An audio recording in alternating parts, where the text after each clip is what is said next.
Welcome to Outspoken Owls. In Parliament today, we are chatting about how to be a badass babe at our age. Or at any age. Yes. So, according to the Oxford Dictionary, this is what badass means: a tough, uncompromising, or intimidating person.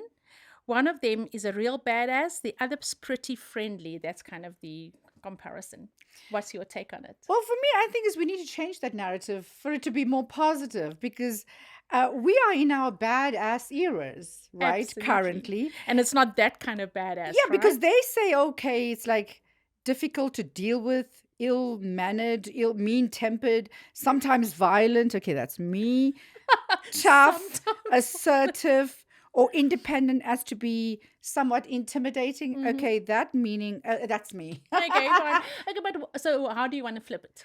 So for me, it's right. It's a badass is I'm not waiting for a knight in shining armor. I'm my own warrior. I am the knight in shining Yeah. armor. In fact, I'm a warrior, Mhm. and I am going to create this my own awesome life in however I do it. And I think for me, that is me being a badass. That's your one. That right? is my So badass. my one was because read about it a bit and I found this one. So this is not my words, but it kind of feels to me like it's mine. And it says, first, obviously, start living your life for you. Mhm. And then it says, we're talking about stepping boldly and confidently into the powerful, beautiful creation that you are. Mhm.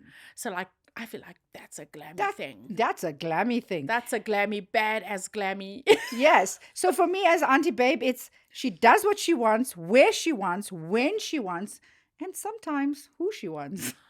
With who she wants to with. That's me. That's kind of badass.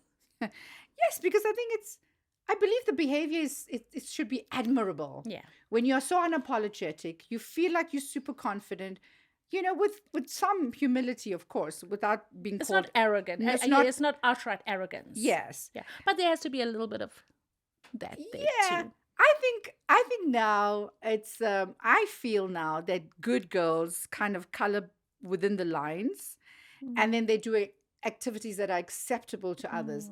Now, badass girls like us, we find that we're so honest with ourselves and we're so deep and vulnerable that we bring a lot. We bring a lot out there. Yeah. It's a platter to choose from. It's like a buffet. Oh, yes. Of badassness. Is that Because- a word? yes.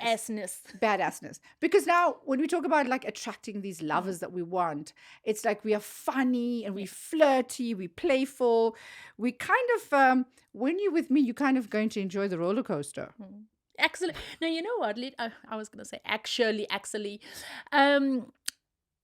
What I do realize that it's easier for me to be badass at this age because it almost comes with you are actually almost allowed more, or not that you're allowed more, but you step into it so boldly that it feels okay to do the things that you haven't done before, right? So the roller coaster, let's talk about the roller coaster. How does this roller coaster look in terms of what badass means for you, Miss Mohammed? I think it's because I can just answer to myself. It's so empowering to be badass. It's so empowering because you have to answer to nobody. Okay, tell us when, how well, did you? okay, Give me some Except my insight. son these days, I think, it's like when I have to like come home late in the night and I have to tiptoe these days. Then you're not that badass, eh? It's like, oh my God, he's gonna know what time I came home. But so I think for me, it's really I am at a point where I'm so unapologetic. Is that it's like screw my reputation. Yeah. I've built a brand. People know who I am. And I am forgetting safety. I am living beyond my fears. Yeah. I am. What does this say? I've entered a part in my life is when I walk into a room, even if I don't know anybody in that room, I'm going to hold my head, know exactly where I'm heading to, super confident. Even though sometimes like you're nervous as hell, but nobody's going to know that. Yeah. Can you think back and tell me when last did you actually feel like a badass babe? last week. Doing what? Well, there was the BRICS conference in South Mm-hmm. Africa. I was super fortunate to have, have had Mm. access to that. Whether it's my hair, whether it's the way I dress, I had heads of states. I've had, chair people that want to know, who are you? Like, and I think I felt so badass because people were like, who is this girl? Mm. And I think I owned what I wore. I owned my hair. Mm. I put on my extensions, and then I just want to look like a Sierra. Mm. Um, and yeah, so last week, Mm. that entire week, the most amazing people I met, they didn't know who I The was. interaction with and how you carried yourself Yes, in and those situations. that for me, I felt Mm. just it's the way you walk in a Walk room into a room and people and take own it. notice. Yes. So it's exactly that. You just own it. So I want to share some of mine because I think for me right now it's really about again owning it, but it's also I have this thing about I am actually who I think I am. I've got that thing. Oh, yes, when I people say, am, who the hell do you think you are? You're like, but that person that I think I am, I think I really own that. I Yeah. really.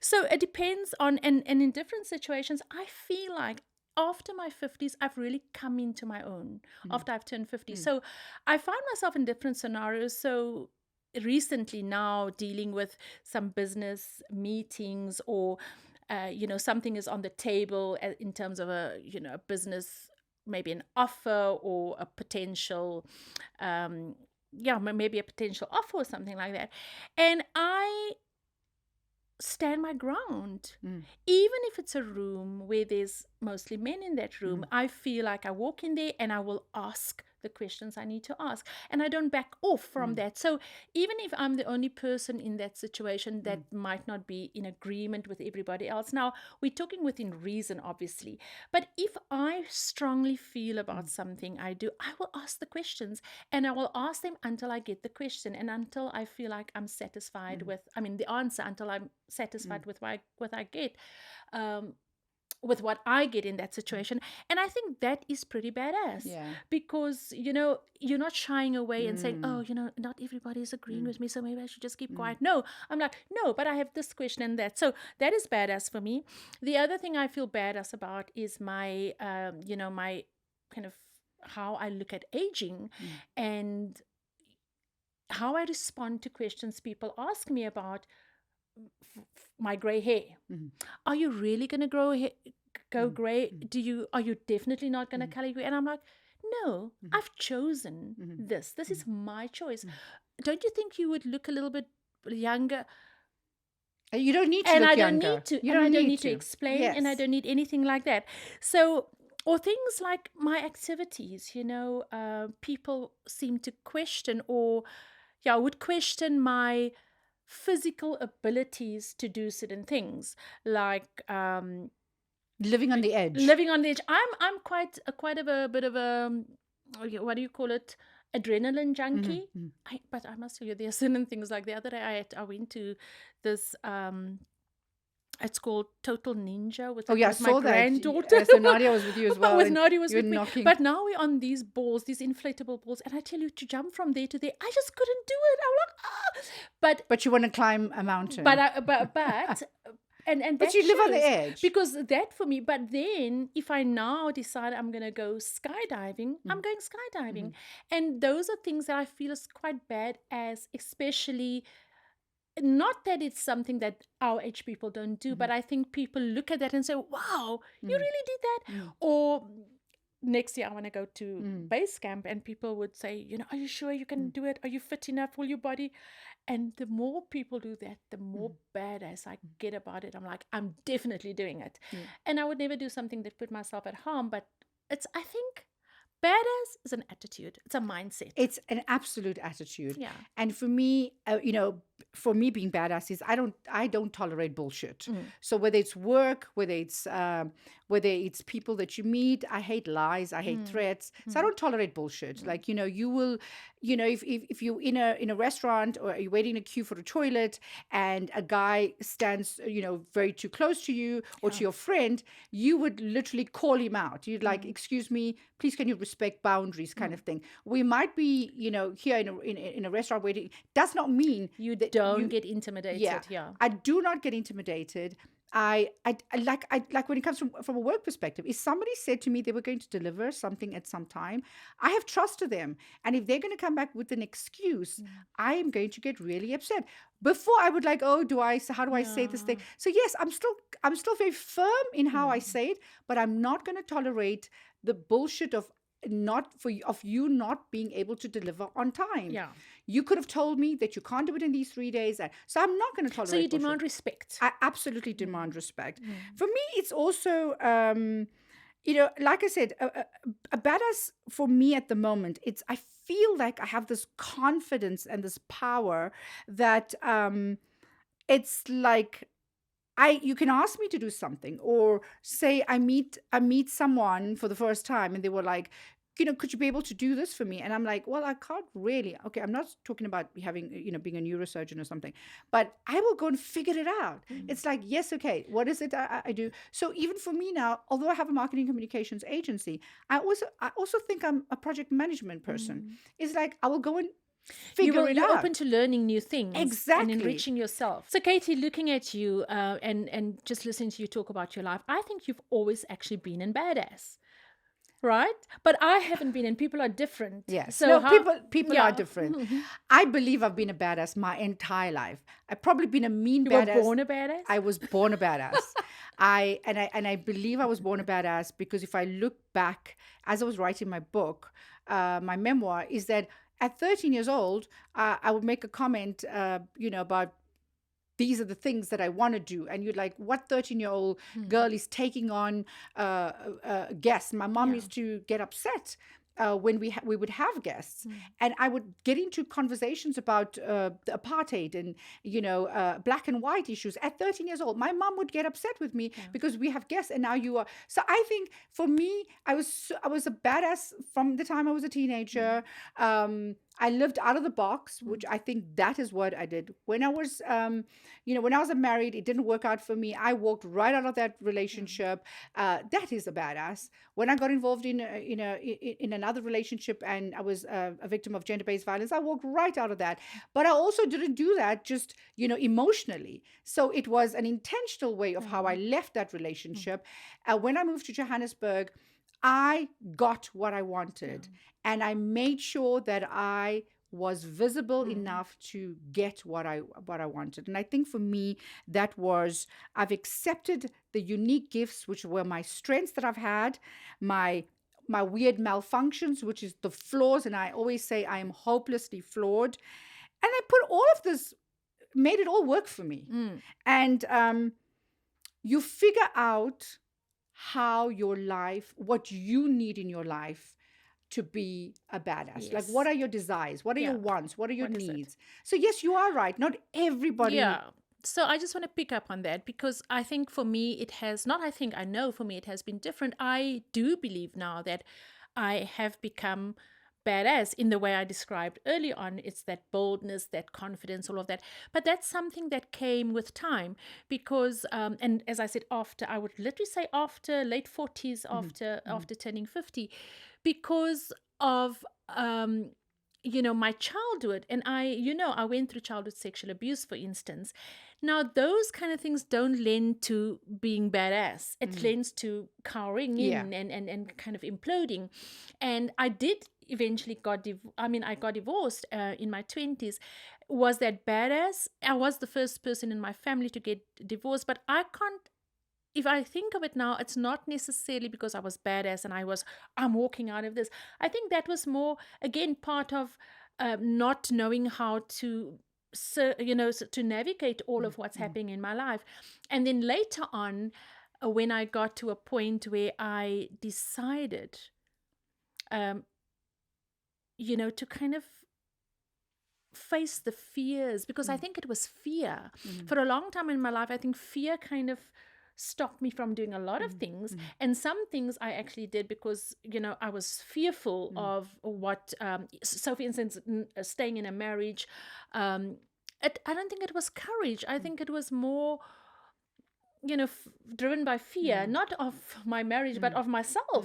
Yeah. And then later on, as I, kind of work my way through life, I started finding ways of how to um, face the fears head Mhm. on. And the only way I could do that was to do different things. Mhm.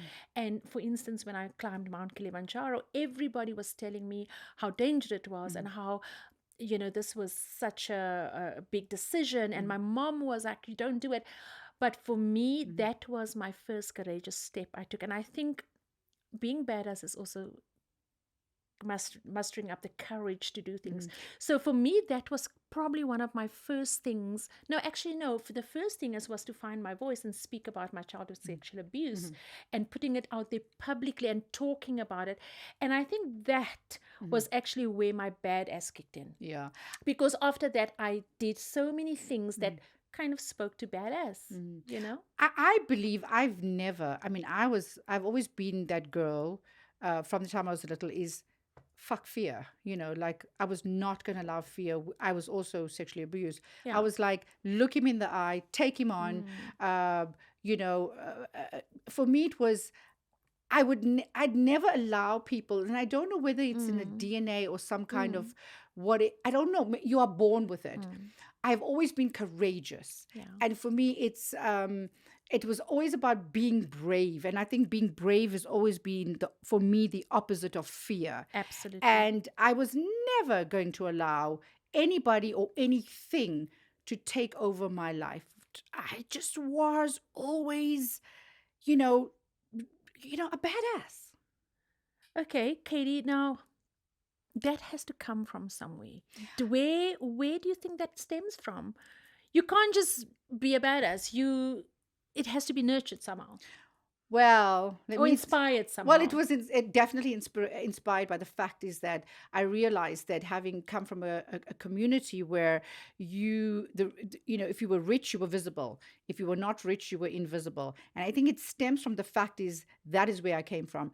As I lived in a small town where you know, when I was 13 years old, every single day I walked past a Casper with Mm, white men in their army uniforms. And remember, if you think about a 13-year-old girl is tiny compared to this big Casper and this big guy. mm, And so for me, from a political perspective, that kind of mm, drove me to be this badass. mm-hmm. Drove me to be not accept the fact is that we were born in this apartheid era, not accepting that. It was about the role models that I've had, people like Rosa Parks, Yeah. Chanel when it comes to fashion. That's why, I just love Yeah. fashion. It's that all of these people Mm, that had Marie Curie as an example. mm, These were badass. As I always say, that I'm Muslim, and they were female women that were at war, not being a doctor and a lawyer. mm. So I think having read about these things when I was a young girl, I think I was inspired. But if these women, there wasn't a term for them, Mm. I wanted to be that person. Yes. So I was always courageous. I was So always brave. okay, now because now I'm thinking back of my own life, and because I want to go back to inside the home, because for me at the time when I was going through the childhood sexual abuse, for instance, whereas my parents were people that I look up to, when you at that age, for us at that age, there are certain things you didn't discuss. So Mm, for instance, this was something I never talked to my mm, parents about. mm, So it almost became, mm, you know, you don't speak to your parents mm, about certain things, and therefore I kind of imploded, and the fear thing started and all of that, because the safety net for me was mm, gone. Not that they wouldn't talk to me about it, but mm. it was in my own mind. Now in your home, do you feel like your parents feel this badass behavior in terms of telling you to be courageous, Yeah. telling you to stand up for yourself? Absolutely. My mom and my dad. I Mm, think with my dad, it was, he always, he was a very spiritual, religious person, but he always said, you could be running the world. mhm, So when somebody would tell me things like, at 10 years old, make me feel like I'm not pretty enough because, mm, there's a whole colorism thing mm, that we must talk mm, about one day because I was dark skinned and mm, they never made me feel thing. You go to your dad and say, oh, this person said that I am pretty, but I am dark. And he was like, you are my Miss Universe, Amazing. So I would That walk, yeah, encouragement I would and walk around even now, think that I still have a crown in my head. So it was that yeah, validation constantly, yeah. even though they did not have much. Yes. My mom's a way of ensuring that we didn't have money, we didn't have Mm, access, but these were the things that she would yeah. have to create to make sure that we had some kind of Yeah. money. I mean, I was selling things. I mean, I often say to my mom, is how did you allow a 10-year-old girl leave on a Saturday morning at 7 o'clock, go out to house to house selling things, and come back at 2 o'clock? Of course, there was no phones, there's no, and then you're going through like a township and whatever, and come back and I've got this bag of money.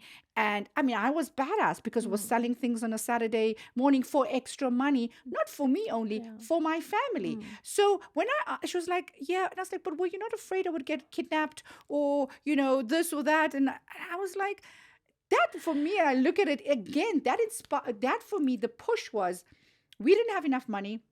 You needed to go and find ways of making that extra mm, cash. When I was in high school, even in primary school, in order for me to have money, like all my other friends had rich parents, I needed to create my own little a side hustle. So yeah. I would take, sweets and make the sweets and go to school and sell I that. must tell you You know, this. I would do that. And I think that for me is where I constantly have elements of being a badass is my entire decades are Yeah. different things. Yeah. So if I, over the years, have met people and say Oprah as an Yeah. example, I would go, and I think it has, if you think about it now that I'm thinking about it, it was visibility. It Mm, was, I never wanted to be invisible. mm, And whichever era I wanted people to know who I am yeah.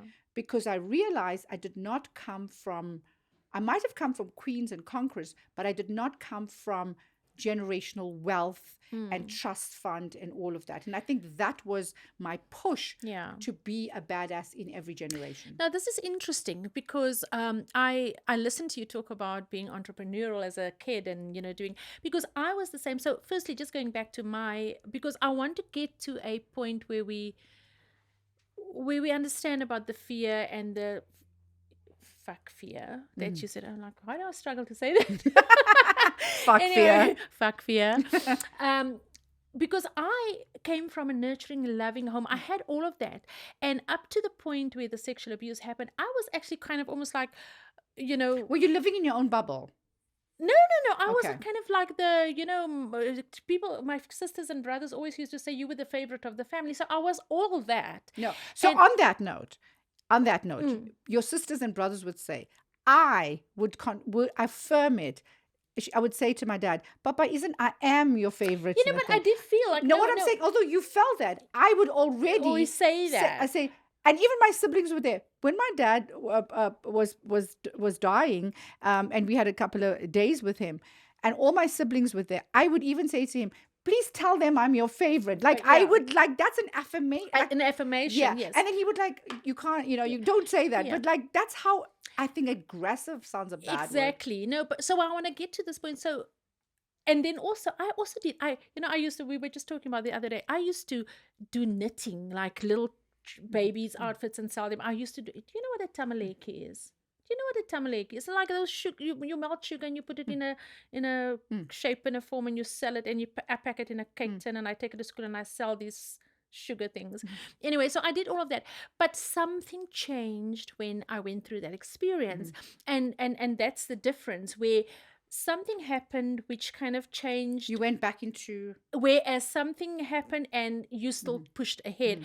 And I think it's important because fear is the most stifling thing when it comes to what we're talking about. Yeah. When fear becomes the obstacle, Mhm. badass goes out the window. Yeah. And it's to try and get people to find a way through that fear. I learned I learned that from my mom is that um, you have to walk like you know where you're headed. Mm. You have to uh, get shit happen. You have to be confident. So even my mom, I would look at her and like I would like I didn't have like a really nice dad to my mom, but she would just step out like there's, Mm. she was badass at that time. So although she was going through her stuff, the rest of the world saw her as like, I got my I've shit got you together. together. So for me, it's like, you don't have the luxury of having low self-esteem. And I think it has a lot to do with I might have not had a nurturing background environment that I grew up in. It was like you had to survive. Yeah, it was And I think a lot of survival. it was survival, because it's not only your siblings, it's extended people, and Yeah. everybody needs, something and something. You got to share, you got to do this. How do you navigate? So it, for me, my badassness or my bad attitude comes from survival. Survival. So there we figured that out. It's from It's surviving. the survival of the fittest. So, being also a badass, I realized, is about having some swagger. And swagger is always about how other people see you. So it's not your clothes. No, it's definitely not wearing your that's cap. swag. That's swag. That's swag. But having swagger is what other people think know of the you. words. So with my friends as well. So, everybody calls me Katie, right? But my name is Khadija. So my friends would say, well, I think you call me Auntie Babe. But like people would like, are you behaving like a Kitty now? Or a Khadija, So it's like, that is the kind of swagger. It's like, you know what, if I'm ghetto, then I'm a little bit like a Kitty. So it's how other people see you. Yeah, Oh, so okay. it's exactly how other people see you. And I think it is really about you confident in the way you dress, in the way your swagger reflects the fact that you aren't embarrassed or unapologetic. What you say, how you walk, how you dress, how you show up. Okay. And it's about that you are good at it, and you're good at it. So and you own it. And I think even when you look at like our social media and you post these things, and people would DM you as like, I live vicariously through your post. But what's amazing is that they say that I want to be you when I grow up. I also have people say that. And I love that, because I know that in all of this badassness, I have good heart, and that I'm kind, which I had to learn as well. But my heart has always been authentic. So being a badass as well is also about being authentic. And we've explained how it's not a negative thing. And also, I think as I got older as well, is this mysteriousness that is being a badass. People like wonder who is she? What is she up to? And I think I like that. That bit of being a badass is that there's a level of mystery. Yeah. Sometimes I always like people say, but what do you actually do? And I'm like, I love that, because before, because they don't know exactly. 20 years ago, it's like, how dare you not know what I do? You try to like, now it's just like you try to convince them. Now you're handling it with swagger. Now it's like, darling, I don't do much. So for me, it's like, oh, darling, I don't do much. I don't, it's like, it's playful, and it's that kind of thing. So you just making me think now. So when people, I'm trying to understand the swagger thing now, because I'm learning. You see, this is about learning. So when people say to me, but because I do have swagger. No, of course I do. Yes. So, and I own it, because now I want to tell you. So people will, but I want to understand the word.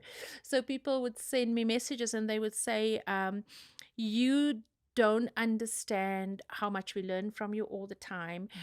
When I grow up and I have a family, I want to handle things the way you do. There's always that kind of, you don't understand how much inspiration we get from you. Keep on doing what you're doing. And that then obviously shows that's what people see me, how they see me, and how they, kind of where they're placing me as inspirational, as somebody you can learn from, as wisdom, as all of that kind of stuff. So that, darling, Auntie Babe, is my swagger. And I think for me, it's really about you're unashamed about the things that you desire. So, hey, listen, if you want to buy a new pair of shoe and you can afford it, you go. And if people are like, oh my God, people are starving, and you're buying your shoe, and you're like, listen, I worked hard for this. And you also don't know what I'm also doing for my community. So it's that kind of thing. Listen, you don't have to apologize for what you have, or what you can afford. But also in saying this is that you never manipulate others to get what you want. And I've also learned that being a badass does not mean you have to be bad. But it's not going to stop you from reaching your goals. So don't manipulate people. Don't, and also, and I've said this before, is just accept your unique gifts that you have, the strengths, I know, like I said, weird malfunctions, the flaws that we have, and put both of them to work. So you figure ways out to exist, I think. Um, and I love to say that a badass woman is someone who lives with purpose, Yeah. and she's the star of her life. It was interesting to learn how our badassery came from different places. Yours through survival, mine from overcoming fear. And just to understand that badass or becoming badass is actually from experience. Thank you for joining us on Outspoken Owls. Catch us next time.